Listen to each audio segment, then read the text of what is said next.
Identify yourself for the record and tell us what's on your mind.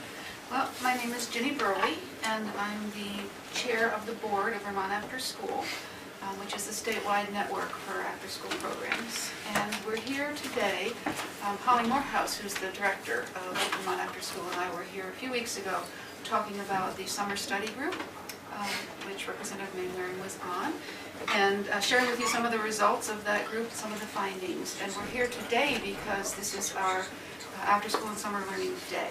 So we're here in force. There's a couple hundred after-school program providers who are here.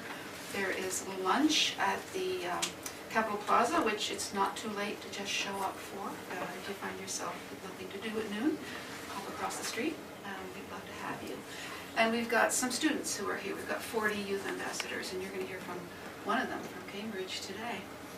So we just wanted to review with you some of the reasons why after school is so important. We want to thank you for signing the letter that went to DC to urge the folks at the federal level to keep the 21st Century Grant a dedicated funding source so that it doesn't just dissolve into all the other things that money gets spent on at the federal level.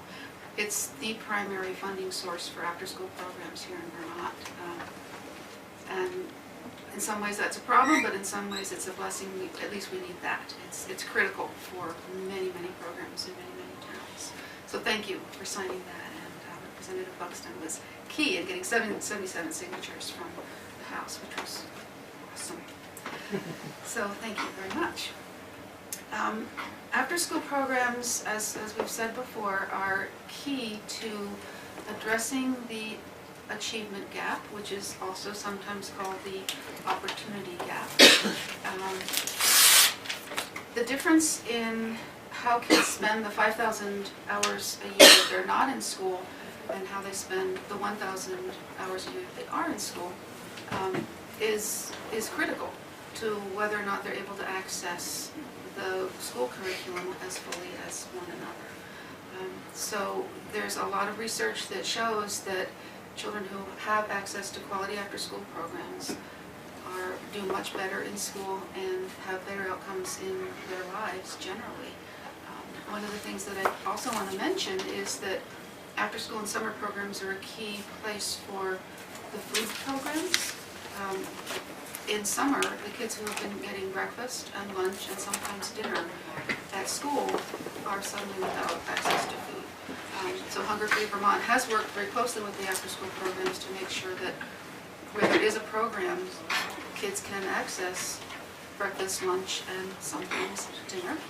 And the research shows that if there is an activity going on at the same time as the meal, many, many, many more families show up for it because they don't come just for lunch, but they will come for the program that includes the lunch. So that's been a really positive and great partnership. We have handouts. I don't know if this committee wants paper or doesn't want paper. There you go.